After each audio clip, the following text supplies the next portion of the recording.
What's up, everybody? It's your girl T, and I am back with I guess you could call it life update. Yo, when I tell you I'm in like this, and I've been saying it for probably a few months now, I'm in this very awkward place in my life, this very uncomfortable place in my life, and I'm growing like very fast, and it kind of like scares me a little bit. If I can be honest, I know that God did not give us a spirit of fear, but of power and love and of a sound mind. But when you enter into new territory, when you enter into uncharted territory, unwalked territory, it's different. It's way different. And the Lord has really like been pulling on me to get me together. Like you can pray, you can fast, you can, tell the Lord the things that you desire. But what I'm finding is He's never gonna give you what you desire until He changes you first. Like, He's never gonna give you the desires of your heart if you are not positioned or ready or processed enough to receive the blessing that He has in store for you. And it's crazy because I used to kind of hold in a lot of stuff. I used to not really ask the Lord of anything because I didn't want to feel like overbearing, like, for little things like, oh Lord, I need X, Y, and Z, I need you to come through, whatever the case may be. I used to not ask God for things. But what I'm realizing is the Bible does tells us that He wants to give us the desires of our heart, but He also cares about your heart. He cares about where your heart is. He cares about the position of your heart. He cares about you. Like, you can pray, you can fast, you can tell the Lord the things that you want. And it's crazy because He won't release those things until He knows that your heart is in the right position. Until He knows that you are, turned and changed and ready and mature enough to receive the things that you're asking for. And my constant prayer, what I've been praying is, Lord, prepare me. Don't give me anything that I'm not ready for, because I don't want to mess it up.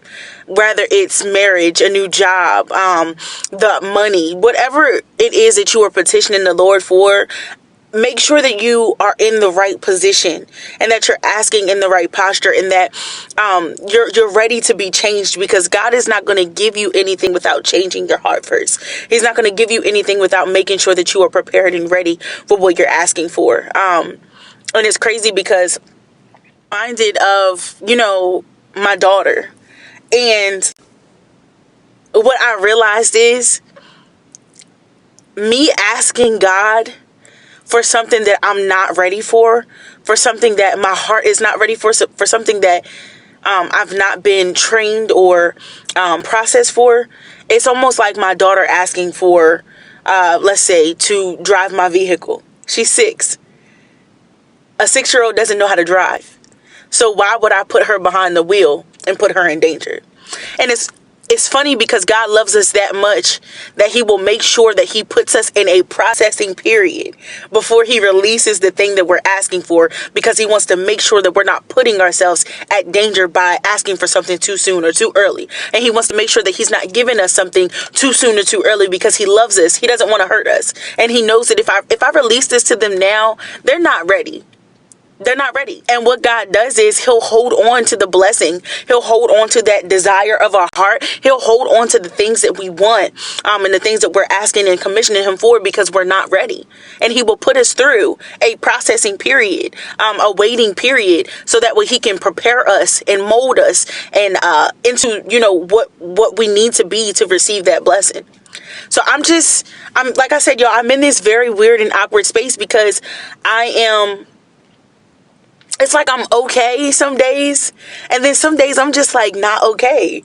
But I'm realizing that even those not okay days are days when the Lord is preparing me. The Lord is processing me. It's all a part of my process, and it hurts.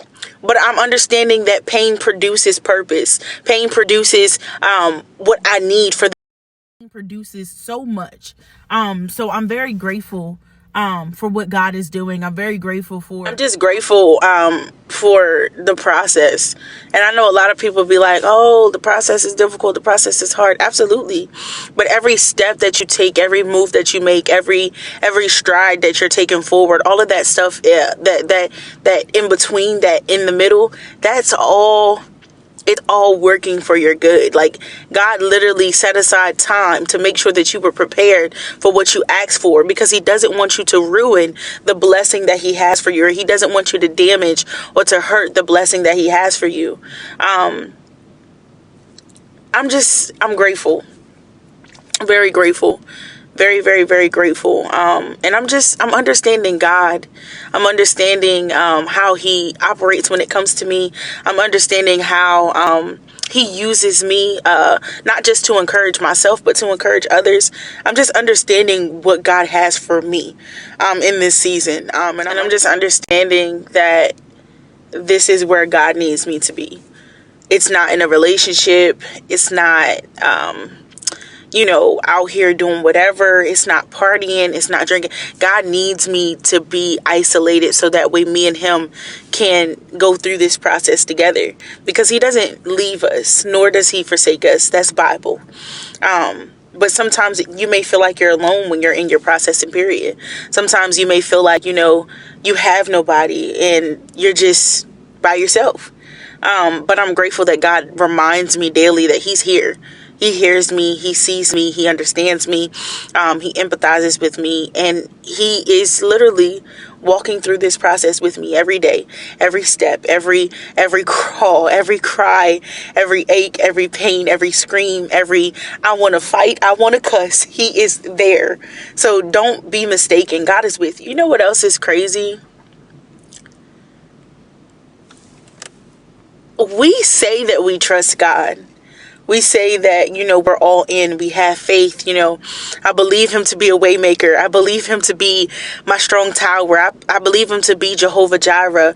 I believe him to be Jehovah Teskenu. I believe him to be my provider, my sustainer, my healer. And it's crazy, but we don't really understand the depth of faith, or the depth of him being a healer, or the depth of him being Jehovah Jireh. We don't understand those things until we actually need that side of him, because God has like multiple sides to him and he's not just one dimensional. We don't understand who he is until we call on that part of him. So until you're going through something, like until you're going through grief, you don't understand the comforter. Until you're going through sickness, you don't understand the one who heals. Until you're going through pain, you don't understand your peace giver. You don't understand. Until you're weary and you have no joy, you don't understand the one who can give you joy. You don't understand that side of him until you call on him and you really desperately need that part of him. It's different when you know God through somebody. It's different when you know God to be a healer for somebody else. But when you call on him for yourself, it's something about when you call on God for something that you're in desperate need of in that very moment. You just understand who he is on a whole nother level. Like, you ever needed a bill paid? And you ever call on Jehovah Jireh? You ever needed something done and you called on the one who provides? Like, it's something to call on Jehovah Rapha, my healer. It's something to call on the name of God. And it's crazy because he has so many holy names, sacred names, and we don't even understand the significance of when we call on his name. But when we call on his name, y'all, things shift. Things begin to change. Things begin to move. And it's crazy because God wants to give us, back to what I said, God wants to give us the desires of our heart. He wants to give us what we want, but he also wants to make sure that we're ready for them. He doesn't care about your wants more than he does your heart.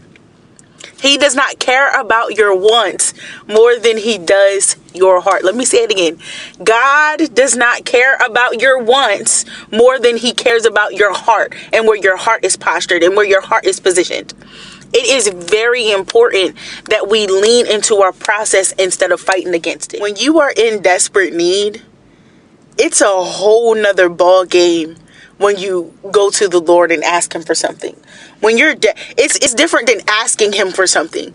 But when you are in desperate need, desperate measures, it pulls that faith that, look, Lord, this is my last option. I tried everything. I done tried it my way. I don't know how it's going to work, but I know what your word says. Your word tells me that all things are working together for the good to them who love the Lord and are called according to your purpose. Lord, I love you, and I know that you have called me, so I'm leaning on you to be my healer. I'm leaning on you to be my provider. I'm leaning on you to be the one who shows up. I need you, Lord. It's something about when you ask God in desperation, it changes things. I'm telling you, it's like a shift that happens in the spiritual realm. It's like God, it's almost like an unction. Like, have you ever just been unctioned to do something? Like, Lord, I know you're calling me to go to this service, so I'm gonna go. Or I know you told me to call her, let me call her right now. Like, it's just like an unction. Like, it can't wait. Lord, I need you to show up for me right now, because I am going to, I don't know, lose my mind if you don't show up. I'm going to go crazy if you don't show up. I am going to drastic measures, kill myself if you don't show up. Lord, I need you to show up. And it's crazy because some of us have been in that spot where we literally pleaded for God in desperation. It makes us lean on him, and it makes us trust him fully. And it's something about when you desperately call out to the Father. Oh my gosh, y'all. It just, like I said, y'all, it shakes some things up. And it's so crazy how in desperation, it causes us to trust God, even though we've been wounded. It causes us to lean on him, even though we've been hurt. It causes us to put all of our bets, place all of our bets with God, because I've tried everything else. I've liquidated my funds. Almost like the woman with the issue of blood. She liquidated all of her funds. She didn't have anything else. And because of her desperation, because of her faith, because of God, this is so good to me, y'all. Because of the ailment that she had for 12 years, because of this, it literally forced her into a place. It forced her into a place of desperation. And because she was in desperation, it increased and enlarged her faith. And because something that she literally could have died for. Like, she could have died fighting through that crowd just to touch the hem of God's garment. She could have died. But her faith gave her that unction, that bravery. This is my last resort. This is my last hope. This is my last chance. Like, if this don't work, I don't know what I'm going to do. I'm going to die right here in this if this don't work. But literally, like I said, she had liquidated all of her funds. But the last thing that she hadn't tried, she didn't try Jesus. She didn't go to him for help. She did everything her way. She tried it all. She literally became a poor woman because she got rid of everything. She was selling stuff. She was getting rid of her money. She was going to doctors and healers and herbalists and all of that stuff. But when she tried God, she got healed. Something, like I said, y'all, it's something about that desperation. It's something about that call. It's something about that pull when you don't have any more options. Like, I've tried option A. I've tried option B. Like, look, if C don't work, I'm going to have to see my way on up out of here, because what are we doing? What are we doing, Lord? But, like I said, y'all, she tried God, and he literally healed her. Your faith has made you whole. Your faith has made you whole. Like, y'all, I'm just so full today. I'm just so full, y'all. Make sure that y'all lean into y'all process. Make sure that y'all don't fight against the process. Make sure that you guys aren't skipping steps or trying to do it the fast way, because God gonna make you go back. He gonna make you go back, because you need everything on every step that he has placed. The Bible tells us that the steps of a righteous man are ordered by the Lord. You can't skip no steps. Every step you take, it's gonna be something that God left for you there to pick up and to take along with you on your journey. Do not negate the process. Do not negate all the pain and the things that you had went through. Those things that you've gone through they're just making you relatable to your assignment, to the journey, to the people that you're called to. And that's required for where you're going. God doesn't put anything on us that we cannot bear. He's not going to put more on us than we can handle. God knew that you would get through, and that's the reason why he put you through what you had gone through. It wasn't to hurt you. It wasn't to pain you, but it was to prepare you for your purpose. Prepare you for your destiny. Woo! Y'all, I am so full. But I loved y'all. I love y'all. And if you didn't hear anything else that I said today,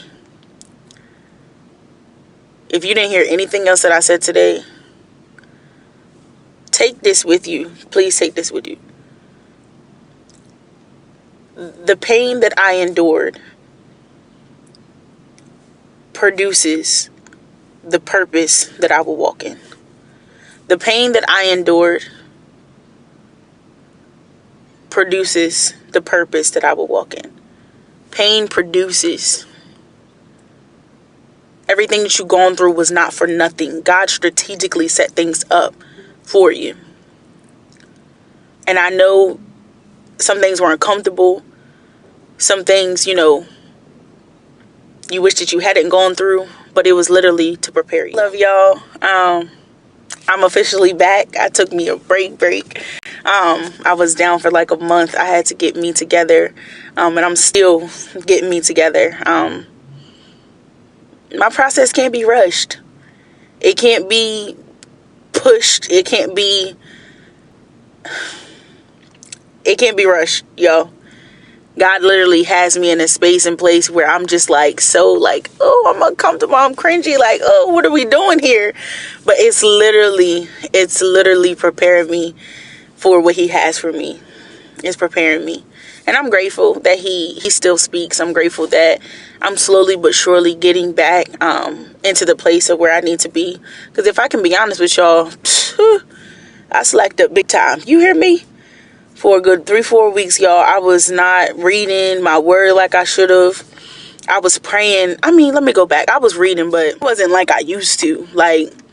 It wasn't like getting into my word, spending hours and hours, just soaking up God's goodness. It wasn't that. So I'm grateful that God has put me back into position because I was distracted. I wasn't, doing what I was supposed to do. And that's my fault. You can't blame anybody for distractions because you have to allow them in.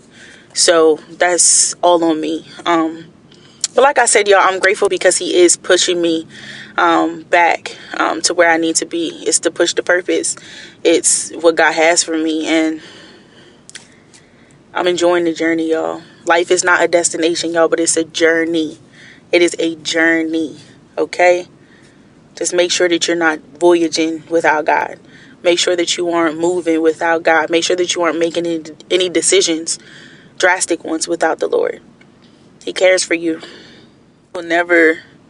He will never lead you on the wrong path.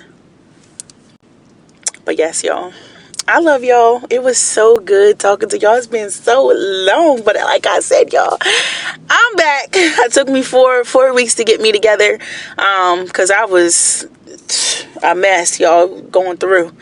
But I'm back and I'm better and I'm grateful. Do not forget to hit the subscribe button, share this with somebody, and make sure that y'all inhale and exhale with your girl T. I'm out. Peace.